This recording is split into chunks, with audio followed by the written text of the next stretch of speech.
Happy Tuesday. Today's video is on how the economy is crashing right underneath your feet as a direct result of bond debt.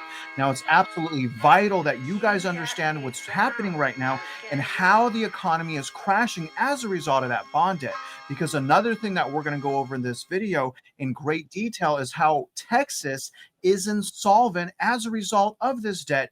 And more than likely, your state is also insolvent. Now, the only reason that bond debt appears to be healthy and strong still is rating agencies are rating these bonds AAA as a result of them being secured by unlimited ad valorem taxes, not fundamentals, not math. There's no accountability. There's no transparency. And so that's what today's video is on. This is going to be your wake up call. Mitch Vexler, before we start to wake people up, how are you today, sir? This last 4 or 5 days has been an out and out whirlwind. We're getting some help from an attorney out of Washington. And as I get into this, you're going to see the depth of this problem and the spider web related to the bonds that are in fact defaulting. They are insolvent, and we're going to walk you through how they are insolvent, why they're insolvent. So this is going to be a bit of a bumpy ride, but we're going to do the best we can to get through it. Well, the system is made for this entire process to be complex and a bumpy ride, Mitch.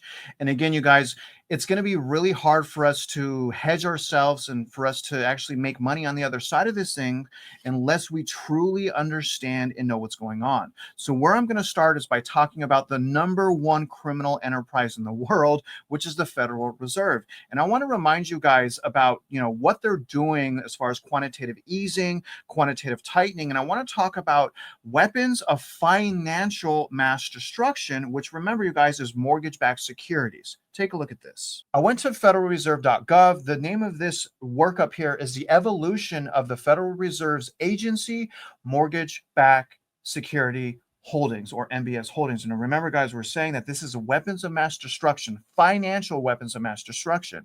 Now, the Federal Reserve utilized its balance sheet as a monetary policy tool in response to the global financial crisis, or the GFC. So that's when mortgage-backed securities first came onto the scene. And then the COVID-19 pandemic, acquiring large quantities of treasuries and agency securities. Now, in 2022, the Fed began to reduce the size of its securities portfolio held in the System Open Market Account, or SOMA. Remember that, by allowing securities to roll off its balance sheet in the amounts up to specific monthly redemption caps. And I'm going to remind you guys what those caps were for treasury securities and agency securities. Now, in June of 2024, the Fed slowed the pace of balance sheet runoff by reducing the monthly redemption cap on its treasury securities while maintaining the monthly redemption cap on its agency securities. In this note, we discussed the evolution of the agency's mortgage-backed security holdings in the SOMA with a focus on the events that led to the agency mortgage-backed securities becoming, and this is what they're saying, a meaningful portion of the Fed's balance sheet. So remember, you guys, the Fed's balance sheet is mortgage-backed securities. So you can't say that they're not manipulating the markets. Now, what I want to do is kind of just sum up this whole article by showing you guys this chart right here. So again, here's the birth of mortgage-backed securities. Now, this says LSAP1 and LSAP2. Now, this stands for, and this is insane, you guys, large-scale asset purchase program. So essentially, the Fed can create money out of thin air and start buying everything. They can start buying all of the things. And Mitch, I know I promised you I wouldn't be too bombastic, but I can already feel it coming on, man. This is absolutely insane. And look at the large scale asset purchasing programs, which again is kind of tyranny. You have this massive run up here in 2008. Okay. Then kind of a wind down right here. And then another one in 2012. And this is what I always scream at the rooftops about. This is Operation Twist. They printed more money in 2012, and you can see that run up right here. Now, the thing I want to point out here is the start of the balance sheet runoff. So that happened roughly in 2017, towards the end of 2017. So right before they really messed us up, they were running down the balance sheet, doing quantitative tightening. They were allowing assets to run off, which was good. And we needed to continue this pace of runoff, but that didn't happen. And now we're in the situation we're in now with this massive explosion in agency mortgage-backed security and agency debt securities held by the Federal Reserve. This goes on to say, during the years of expansionary monetary policy, the Federal Reserve embarked on an asset purchase program aimed at injecting liquidity into the economy and stimulating it, with assets peaking at 35% of US GDP in mid-2022. Again, the Federal Reserve's asset peaking at 35% of US GDP in mid-2022. The inflationary crisis required a restriction in monetary policy, obviously, which included reducing the size of the central bank's balance sheet in order to withdraw liquidity from the financial system. However, in 2025, the Fed announced a slowdown in the pace of its balance sheet reduction process beginning in April. And the reason is because the banks need them to slow it down a little bit, because they need, the banks, I'm saying, and non-banks, need more liquidity from the Federal Reserve, which is the real backstop to the banks at the expense of mom and pop's life, liberty, and pursuit of happiness. This goes on. In March of 2025, the Federal Reserve announced a slowdown in its pace again of its balance sheet, reducing progress beginning April 2025. The decision reflects both the fact that its reserves are close to the level considered appropriate. So again, close to the level considered appropriate, but considered appropriate by who? And the need to avoid liquidity tensions in the financing markets. But I think liquidity tensions are good because it restricts certain lending. Okay. Now here's once again the Fed assets balance sheets, and you can see it's tapering off. And you can see these dotted lines is showing you guys the projecting of it being tapered off. And this is interesting because it has the US Treasury bonds, which is the gray right here.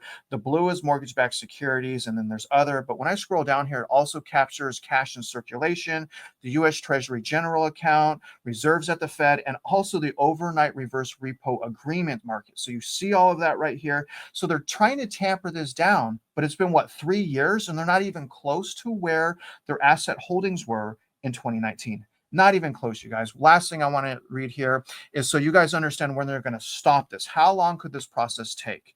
So far, the markets have absorbed the QT and the change in its intensity without any major issues or turbulence arising. But what about mom and pop? What about the cost of living crisis? What about the inflation crisis? What about those things? However, the main risk is the Fed withdrawing more liquidity than desired, which could lead to episodes of financial stress. This is what they're saying. The Fed's goal is to reduce the balance sheet to a level with ample reserves that is not so abundant as in the past, but sufficient to ensure that the financial system can operate without liquidity restrictions. And I keep saying, Mitch, and I keep trying to understand, what's wrong with liquidity restrictions? Don't we want to combat inflation? We want to combat inflation. We want to slow liquidity down, not allow it to continue to go up. So it doesn't make sense, but this is interesting. Based on these indicators, okay, now this is the Fed talking. The Fed has suggested that the total reserves that they hold should be around 10 to 11% of GDP. But I'm still asking why? Why should it be like that? Now they're saying that they're going to end quantitative tightening because they're going to hit that 10 to 11% in Q2 of 2026. So expect inflation to go completely out of control once again by Q2 of 2026, unless there is a controlled demolition program happening. Here's the US debt once again, so you guys understand we are in the massive debt and fraud bubble. There's 37 trillion in rising in US national debt, but also some things that people don't take into consideration is the unfunded liabilities, which is another 105 trillion at best. Mitch, I know that took a while, but we needed to educate the viewers and remind them what quantitative tightening and quantitative easing is, and also the flip-flop of the Federal Reserve. So first question, then we'll go into Texas being insolvent, and we'll take a look at the ISD bond debt. But can you explain to the viewers, Mitch, why is the Federal Reserve the number one criminal enterprise across the world? Thomas Paine had a quote. It was, "The greatest tyrannies are always perpetuated in the name of the noblest causes." And that is the definition of the Federal Reserve. I don't believe it should exist. I think it was a failed construct from the word go. But with that said, it does exist. And what we're about to go through right now in this definition of what we found,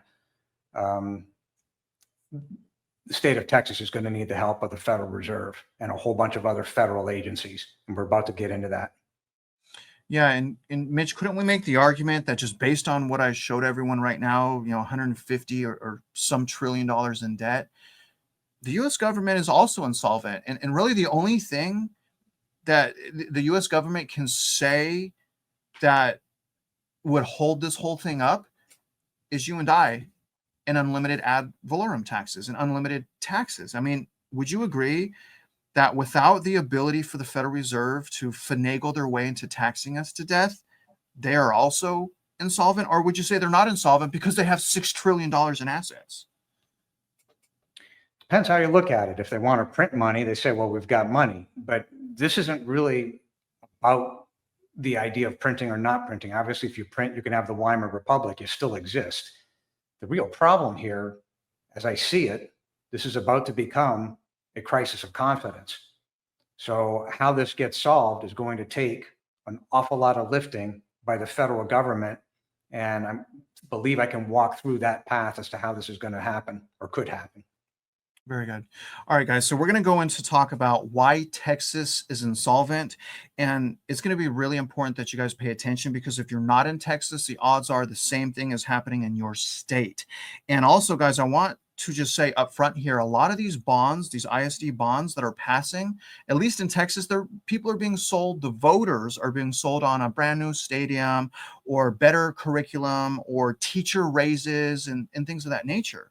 But what's happening is as a result of the maximum leverage of bond debt, they're taking the money and all they're doing is they're pushing out their existing bond debt 40 years and then using the new bonds to service the debt of the old bonds. So without the ability from them to continue to pass bonds, the whole system falls apart.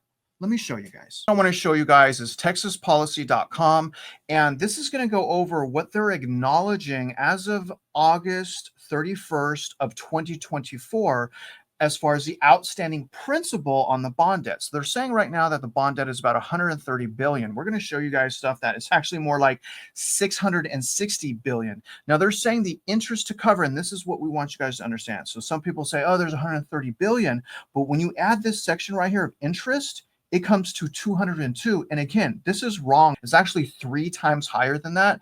But the reason I'm pointing this out is if the entire debt is 330 billion, of that amount, 130 billion is just for schools. And you guys, enrollment's going down, teachers are unhappy, and violence is up. So how can that be? Now, in order to explain how the Ponzi schemes work, I have to explain the Texas Education Agency and the Prominent School Fund, or PSF, and the Bond Guarantee Program. Now, there is a requirement by law that these ISDs have to show the Attorney General that they can afford, or rather you and I, me and you can afford to pay these bonds off. But we already know it doesn't work. So it doesn't matter what the law is. It doesn't matter how they finagled this. The bond debt is skyrocketing. Okay, so a couple things here. On November 8th, 1983, Article 7, Section 9B of the Texas Constitution, which provides for the guarantee of school district bonds by the Permanent School Fund, which is PSF. The Bond Guarantee Program allows for bonds that are properly issued. That's the key. Properly issued, which they're not, by a school district or charter school to be fully guaranteed by the corpus of the PSF with the approval of the Commissioner of Education. The guarantee, and listen to this because this is another global financial crisis, only this is much bigger because it is so systemic. We're literally walking over the fraud right now in our homes. The guarantee has received a AAA rating from major bond rating services and replaces the need for private bond insurance. And I was like, there's no way that they're saying school bonds are like this because they're skyrocketing and no one is paying it off. But then I went to Fitch rating. Fitch affirms Texas Permanent School Fund at AAA rating. Okay, and it's stable. But then when we go down here, this absolutely blows me away. Listen to this, guys. Okay, so high quality bond portfolio. The BGP's portfolio currently consists of 867 school districts and 31 charter schools. Again, this is Texas. Nearly all of the participants in the BGP are secured by unlimited. And first of all, what do you mean unlimited? You guys wondering why our property taxes is going up? They have to service this debt. So they're saying Fitch is saying AAA rating because they are secured by unlimited ad valorem tax pledges. So ad valorem means we haven't made the money yet, but they're saying we're going to make some money in the future. So they're taxing us on our future income. But what you and I know is our homes, our primary residence, are our shelters, not our income. And we're not selling it every single year. This problem is known by lawmakers, but the issue is nobody is enforcing. This is a great article right here from Texas Policy Research that came out a little earlier this year titled "Lawmakers Vote in Favor of Providing Taxpayers with Transparency on School Bonds." And a couple key points here, and then I'm going to let Mitch sing. Texans are one step closer to gaining a clearer view into the murky world of public school finance relating to school bonds. They know that this problem exists, you guys. With the Texas House passage of Senate Bill 843, the Texas legislators have approved the creation of a centralized statewide database that will give taxpayers, parents, and policymakers, even policymakers, easier access to detailed information about school district bond measures. And again, my question is, why isn't that already in place? You have hundreds of billions of dollars in debt that we're responsible for paying, and this doesn't exist already? The legislation now back in the Texas Senate for them to decide whether to accept and amend this version of the bill can go to the conference committee, representing a long overdue step towards transparency and accountability in Texas public education. A lot of people are still like, oh, what about the children? What about the teachers? They're taking that money to service the debt. That's what we're trying to explain to you. So when we go to why school bond transparency in Texas matters, right now, any Texan, you and I, who want to track, so you can't make an argument unless you actually have this information. If you support bond measures, you have to have this information. But you don't have this information because this information is hidden. So Texans who want to track how school bonds are proposed and how bond proceeds are spent must navigate a complex and fragmented landscape. District websites vary widely in content and clarity. Campaign materials are often vague, and legal notices rarely tell the full story. This lack of centralized transparency makes it difficult for taxpayers to assess the impact on bond-funded projects or maintenance tax elections on their property taxes and local schools. SB 843 addresses this gap by requiring the Texas Education Agency to establish a user-friendly, searchable database that's not there right now that consists of financial information about Texas school-bound election and maintenance tax measures. This effort will give the public meaningful insight into how decisions are made and how tax dollars are spent in their local school districts and charter schools. But the problem is, guys, is this hasn't been done yet. See, what they're doing here is they're putting the cart ahead of the horse, which you don't do that. You provide accountability and transparency first and the mechanism to assure everyone that that's going to be done. And if it's not done, we need a mechanism in place to enforce the law. Now, advancing individual liberty and school district accountability. The passage of SB 843 represents a principled win for those who value limited government, individual liberty, and school district accountability. Now, what's interesting, guys, is this right here from the Texas Public Policy Foundation is pointing out the overwhelming increase in ISD bond debt. And one thing I want to point out is, again, I said we don't have 130 billion. That's just what they're reporting. Even this form here says as of 2023, we had 185 billion in total debt, which equals $33,542 per person. Now, the astonishing thing is we already have stuff in place that was supposed to prevent this. Here's a history of something called the 50-cent debt test. Okay, so voters typically approve an unlimited tax. Comment below if you've ever approved an unlimited tax. Did you guys know that included in a lot of this legislation and bonds is an unlimited tax? Raise your hand if you knew that. And they say to us that, hey, this measure is not going to increase our tax. But then they have the law on their side and politicians on their side that allow an unlimited tax. This is insane. To repay Texas school district bonds authorized in a bond election. However, the 50-cent debt test was enacted in year 1991. Which is currently incorporated within Chapter 45 of the Texas Educational Code. And I'm going to go scroll down here, and I'm going to read this. The results of increasing student enrollment, declining state funding assistance, slowing property tax growth, and rising construction costs for school facilities. And just real quick, this is not today. This is done in 2011. So all of the things that they're saying that you guys are about to read, understand that if no one enforces the law, then the law will not be adhered to. That's why this is a massive criminal organization, because they're not following the law. Let me read some of this, okay? This is, again, regarding the 50-cent debt test rule. Due to limited current debt capacity, this is 2011, okay? Due to a limited current debt capacity and the need to comply with a 50-cent debt test, school districts are being forced, listen, this is so important, to extend the repayment term on bonds for up to 40 years. The extended repayment terms is estimated to increase interest costs borne by taxpayers by over $20 billion over the next 5 years. And this was in 2011, before we had the massive issues we have now. So, like Mitch has been saying, they're not paying off the bond debt like they're legally required to. They're moving it out and they're moving it up. This problem is still going on. Here are the ISDs in Texas that have passed bond debt in 2025. The first one being Salina ISD, okay, passing bond debt of $2.275 billion May of 2025 this year. Okay, so let's see, what that equals. Okay, when we put an amortization schedule over 40 years at a 6%. So the 2.275 billion, okay, turns into $6 billion when you roll that up over 40 years, as you see here, at a 6% interest rate. The only problem here, guys, is this city, it only has 8,382 households, okay, which when we divide the bonds that passed this year, only the bonds that passed this year, that means each household is responsible in just this year for $271,000 of ISD bond debt passed in just 1 year. When we go here and we look at Zillow, okay, the housing market there is down, by the way, 5.1%. And the average home they're saying is $596,000. But when we reduce that value by the bond debt, because this home is being taxed to pay that off, then the real value of the home is what? About $300,000? It's about $300,000. But the only problem is, again, house prices are going down. So that's why, another reason why we're sounding the alarm. So they need bonds, they need debt to pay the debt off, because all of the current bonds are insolvent.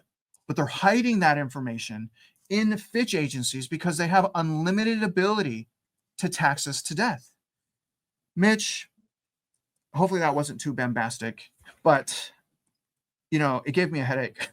It gave me a headache for about 2 days learning this stuff, because it's hard to fathom. You would ask yourself, as a normal mom and pop, like I'm a normal mom and pop, like, how could this happen? I thought we had check and balance in place. I thought we had law in place. I thought people were enforcing the law, but the reality is they are lying to us, and it's super sad. So Mitch, I want to go to you, sir. Tell us what else you got. What else have you uncovered, and how else can we demonstrate to people that Texas and probably their state are also insolvent? But Travis just read to you. I want to reiterate something. That document was written 16 years ago. What exactly has taken place in the last 16 years that conforms to anything that was written in that document? They made laws that weren't adhered to. So I have a handful of talking points here that I want to go through before I get to what I'm calling the card. Travis, you want to bring that up? Before I explain the systemic moral hazard, I want to make a few points. We've been in discovery mode since 2016, and all the evidence we have assembled and all the legal documents my attorneys have filed is available on my website. Nothing is hidden. It's all for free, available to the public and the government, be it state and federal. This is not a partisan issue and touches the lives of every single property owner and resident in the United States. The filings we have placed into the courts were never just about Mavex or Vexler, but as filed in the briefings and as stated in the case of Denton County, are in excess of 500,000 property accounts. By exposing what we have discovered, it is clear that an alarm must be sounded to the appropriate federal agencies. The approximate $606 billion in outstanding school district bonds is based on information that we have access to. It's outlined on page 5 of the First Amendment to the criminal complaint and does not include off-balance sheet financing mechanisms and is not all the bonds. See the loan affordability calculator. This calculator shows the revenue from the taxes cannot pay the outstanding principal today. It shows insolvency today. This is a team effort, and there are many moving parts, as you are about to see. For those who are interested, you might want to go and watch the movie Margin Call. It's Margin Call with Jeremy Irons. History is repeating itself. I've met a lot of people who have a sincere desire to help, including a few politicians.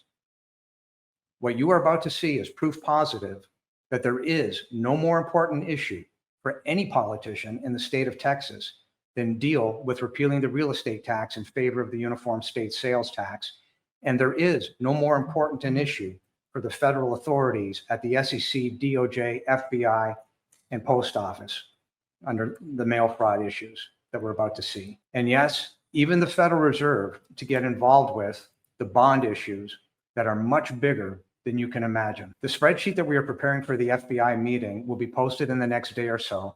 Leslie is trying her best to button that up literally as we are speaking. With regard to what we are about to go through, neither DCAD, Denton Central Appraisal Districts, or the courts were able to rebut the allegations as evidenced herein, and that leads to systematic default.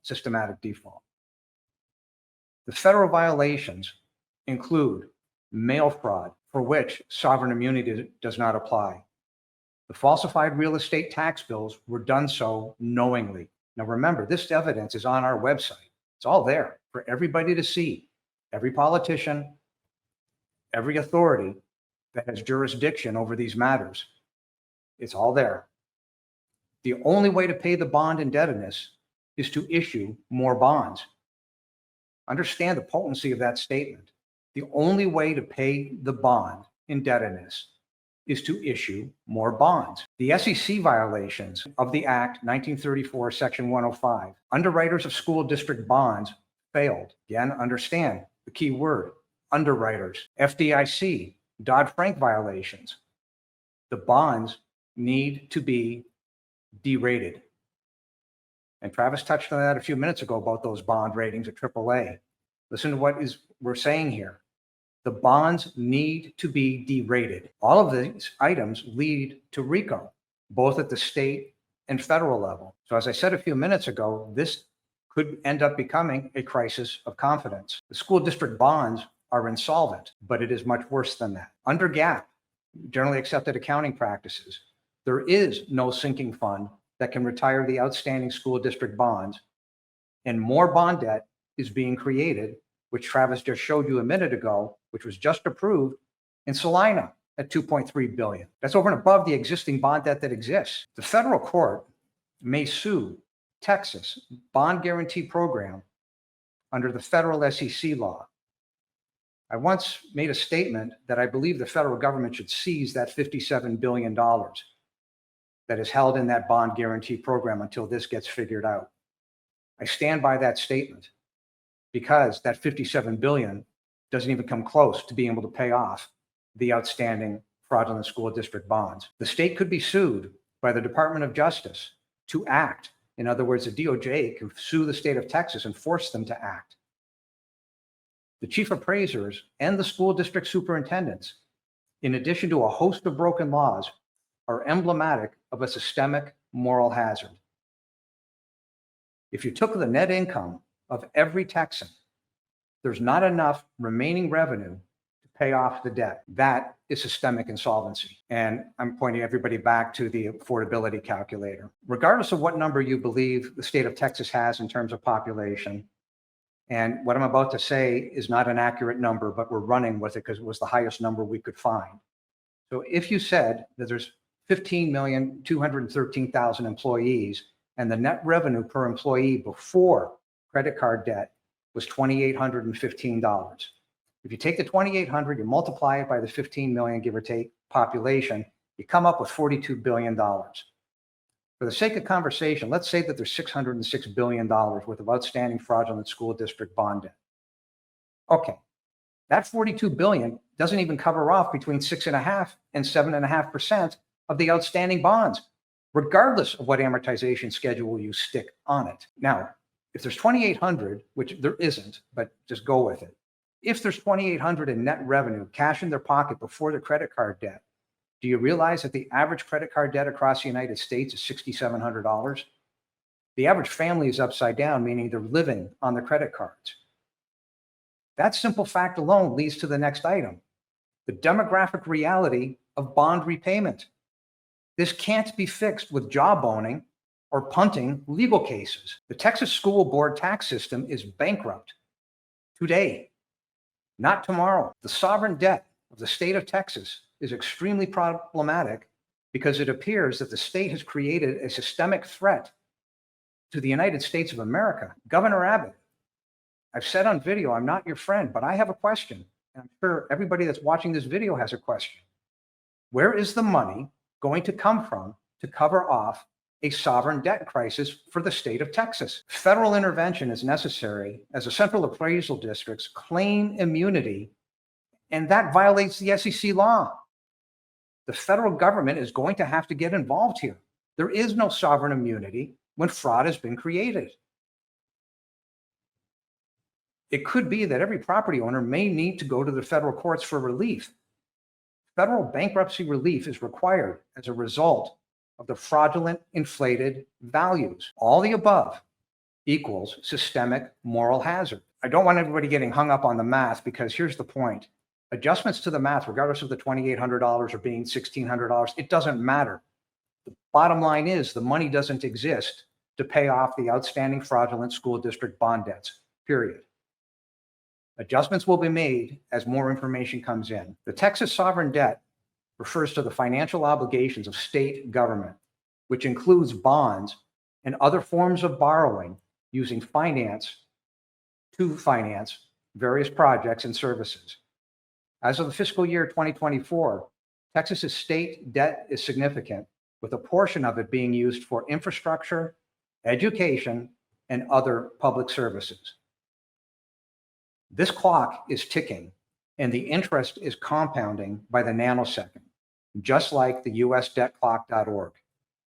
This is a massive problem that demands immediate action of the federal government by all those agencies that I've outlined above. And Mitch, just to reiterate, this debt that we're showing them, this is the local debt. The federal debt is something else. We're in 2.4 million each taxpayer.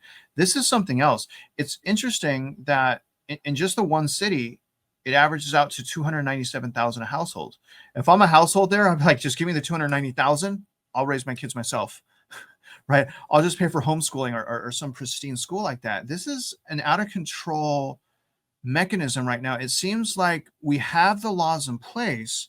It seems like no one's enforcing the law. And anytime an issue comes up with insolvency or any type of leverage, liquidity issue, they just make a new law to cover up the old law. How do we make a change, Mitch? How do we stop this from happening? I want to point out on page 5 of the First Amendment to the criminal complaint is a chart that Jeff Mashburn and I worked on. In Argyle, Texas, the outstanding fraudulent school district bond debt was $343,000 per house, with an average value of a house at $450,000. In Godley, Texas, the average value of a house is $160,000, with outstanding fraudulent school district bond debt being $120,000. I don't care how you slice it. There is no money to pay for these bonds, period. Godley, Texas is in worse condition than Detroit, Michigan, and Detroit, Michigan filed bankruptcy. Wow. Ohio is in worse condition, as far as I can tell, than Texas, because in Ohio, the law was such that, well, if you, the school district, can get away with it, do what you can get away with. They didn't even have a 25% cap. They didn't even have the 50% rule, 50-cent rule. All of this is complete nonsense. Every time the state here in Texas says, well, we're going to do something, we're going to put a cap, or we're going to do the homestead and we're going to modify the homestead, it doesn't matter. It's a cover-up. It's pushed the can down the road. The bottom line is the money doesn't exist. Mom and pop don't have the money, which is exactly why I've been jumping up and down on the median household income for the last 10 months. Okay. Well, then we can't stop this. It's too late to stop this. So can you articulate the controlled demolition aspect. So we can't stop this. How do we wind this down? How do we put the state in all states in a situation to where it's a controlled demolition? What does that look like? Part of that controlled demolition is to restore the balance sheet to mom and pop, which is the bill that's in front of Helen Kerwin right now, which is why I said here in the state of Texas, there is no more important an issue for any politician other than to pass that bill. That's part of the controlled demolition. The other part of the controlled demolition is to get the federal government involved and let them do their job. SEC, DOJ, FBI, post office under mail fraud. You're all going to have to get together with members of the state of Texas, be it Governor Abbott or Ken Paxton, the state comptroller, which is in this up to his eyeballs. But you're going to have to get together and figure out what that solution is, because I believe we are headed for a full-blown confidence crisis. This isn't payable. So to reiterate, we already have a new bill. I call it the people's bill. And we're going to go into that as we make progress. We got some important meetings this weekend, but his bill is essentially in a place called Texas Ledge. It was sponsored by a House rep, Helen Kerwin, in Texas. Now, the issue is, guys, is when bills come out of Texas Ledge, then they got to go to a committee who basically beats the bill up, which our committee will be the Texas Ways and Means Committee. So when we plan on marching to Austin, it's going to be to peacefully demand that the Ways and Mean Committee hears the bill. So we're going to march to Austin as best we can for every stage of that bill. But Mitch, if you can, I want you to please articulate what you've done over the past few days, because it has been a whirlwind of education. For me personally, I don't know how many times my brain chemistry has changed, because I've learned so much. Can you explain to the viewers how you've enhanced your lawsuit over the last 72 hours? To make a long story short, a attorney out of Washington reached out, and this guy has got muscle. So it's a fascinating thing to watch, but the comments going between my attorneys and him to help define what we were not looking at this moment on the federal side, and trying to tie the state legal text back to the federal side, is why we've now decided to focus and push these buttons federally through all these agencies. Now, I've reached out to these agencies before, but the muscle that's about to come to the table is obviously not me, because this guy is from Washington and he has a long history. And as I said, I strongly suggest anybody that's interested, go watch the movie Margin Call. That's all I'm going to say. Well, can you give us who was involved? Yes. Can you give us a little clue? I know it's a lawsuit on like, and if you can't, that's fine. But what has changed in your lawsuit? Like, are you going after certain agencies, asking them for help? Are you pinpointing certain violations? Can you give us a little clue on what exactly has changed within the lawsuit? I believe very shortly we will be filing with the Postal Service under mail fraud, for which the penalties per envelope is $2,000 and 4 years in jail. Okay. I believe we will be filing with the SEC for Securities Violations Act problems. And those are two different divisions, both of which lead to criminal charges. Somebody's going to jail. The combination of bringing these people to the table is that they can do things and they can force issues, obviously much faster than I can. I'm just a little peon in all of this. But they can force these issues and say, how do you explain this? First thing. Second thing is, holy crap, have we got a problem?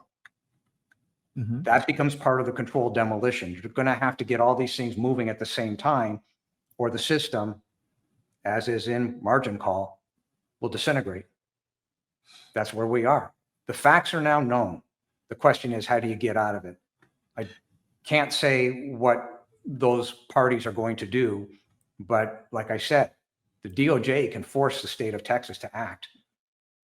The DOJ can literally sue the state of Texas and force them to act. Somebody's got to answer these questions. We've done our job. We've gone really about as far as we can go. Now, with that said, there will be amicus briefs, I believe, coming in addition to help bootstrap what we're doing and about to do with the Texas Supreme Court, which is really good. So there's many things in play, but since Thursday night, like you said, it's been a bit of a whirlwind. We've been working on this nonstop. And the only component part that the viewers here haven't seen yet is what will be released momentarily, which is what Leslie's doing right now, which is the spreadsheet. So for Travis's issue, we were asked to simplify to the point that a 5-year-old could follow it and answer the questions. Who did it? How was it done? What are the ramifications? And so we've done that. And we've got it down to less than 5 pages, but it's who, here's the issue. And over here is the live link to the evidence of all these items over here. So we've set it up in a very systematic method so that whoever's reading it can understand what's going on instantly. That's right. And what he's referring to is through our pushing and relentless push to repeal property taxes, we got into contact with someone that is basically telling us how to properly structure a report to the FBI to get them to pick it up. So the FBI is more civil rights violations. We'll go over that in a minute. Well, I'll talk about it now, actually. So talking about civil rights, talking about the federal issues here, Mitch, because mom and pop care about our civil rights. The life, liberty, and the pursuit of happiness has been capitalized and robbed from us. And it happened, and a lot of people don't even know it happened. A lot of people don't even know that what life, liberty, and the pursuit of happiness is. They just know they got to pay their subscription and keep on their cell phones. And would you agree, Mitch, that the biggest civil rights movement of our generation of the last decade is the 16th Amendment to the Constitution, is repealing property taxes? Would you agree with that? I'll go one further. Is there anybody in the United States of America that signed a document that said they agree to go bankrupt to support their local school district? Obviously, no, there isn't. And that's the point. That answers the question 100% irrefutably. You didn't sign a document that said you're going to go bankrupt, yet it is the real estate taxes that have equity stripped the value right out of your house, because de facto, what has occurred is that you're on a ground lease. Well, funny thing is, you never signed up for a ground lease either. The only one that I know of in the United States is a King Kamehameha estate in Hawaii. That's it. Now, aside from commercial ground leases. But the point of the matter is, residential? No, you didn't sign up for that. And you didn't sign up to go bankrupt to support your local school district.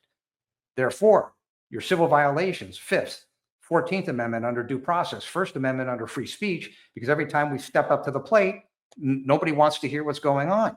Over and above that, you've got the 16th Amendment to the US Constitution, which you can only tax an income. You cannot tax an unrealized gain. The combination of which is the irrefutable proof of the civil rights violations, period. Well, Mitch, what about the 5th and 14th Amendment to the Constitution that talks about due process? Right. I said yeah. Oh, you did already? Okay. Yeah. I just wanted to sound smart. I'm really sorry about it. I try so hard to sound smart, but usually I just make myself sound more foolish. Mitch, I really appreciate your time here. I appreciate all of the work that you put into this. I hope you guys, as the viewers, understand a little bit more about how states are insolvent, about how reckless budgets and reckless spending are destroying us, and about how they're really using our children, the teachers, as propaganda just to keep the fraud going. So again, they're promising better education, right? Which is what we want for children, better education, stronger pay for teachers. So they're promising that, we're voting, it's passing, but they're saying, wait a minute. Actually, because of the 50-cent rule, because of these other laws, we're going to take that money and we're going to spend it on things that you don't know about. And the reason that we don't know about it is because the lack of transparency. So Mitch Vexler, I just want you to get the last words in here. How can people find you and how can people support you? One other thing on the civil rights, there's the Bill of Rights. There's all sorts of issues associated with civil rights. It's quite a long list. But it can all be encapsulated in what I said, which is who signed up to go bankrupt? The answer is nobody, and everything falls down from that one question. With regard to getting involved, obviously we've got our petitions, Travis, myself, on our websites. It's more crucial that you understand what it is that we've been saying and go and get the research so you can articulate it backwards. Then start hammering on your politicians. Make them pay attention to you. If that means you have to go physically to their office, then you're going to have to do that. If you want to get involved on the federal side, I'm sure there's multiple FBI offices across the United States. Let them know, this is what you found out. Here's the video. take this video and plaster it everywhere. Every single property owner in the United States, it's roughly 144 million of them, should be seeing this video. This is telling you what's going on, and this is happening in every state. It's not just Texas. Texas just happens to be a very large fractal. As Dr. Chris Martinson said, it's a fractal, but it's a big fractal, right? Texas is a big fractal. California is a big fractal. But the bottom line is it's happening everywhere. Anything that touches uniform standards of professional appraisal practice has got a problem because they've chosen to ignore the law that requires USPAP to be adhered to. In this case of Texas, the Texas Constitution itself has been ignored because they refuse to adhere to uniform and equal. So Texas Property Tax Code, which requires USPAP, and the Texas Constitution, which requires uniform and equal, has irrefutably been ignored. We wouldn't be standing here if that wasn't the truth. Yeah, that's the reality. You're going to have to get involved. You can't be apathetic and sit here, or there's a very high probability, as we pointed out mathematically, 37% of the household population, which is 42 million people, are going to go bankrupt or lose the roof over their head. That's the math. And math, you guys, matters. Now, once again, if you guys can, please do us a favor. I need you guys to comment below and tell us what you learned and what you still want to know. We go back and we read the comments, and based on a lot of the comments, we formulate another presentation of the data because this is complex. We're trying to keep it nice and simple to understand. And you guys, it takes me personally, I'll be honest, it takes me a little bit of time because it's not supposed to be like this. It's supposed to be easy to understand, transparent, and it's not. So I hope you guys understand that. Hopefully you guys follow the math, follow the links, visit our websites, empower yourself, and let's create change together, which is the only way we can create change is together. Now, other than that, guys, if you're out there investing in real estate, your lives, trying to figure things out, you guys already know, we wish you luck, and we really do hope you win.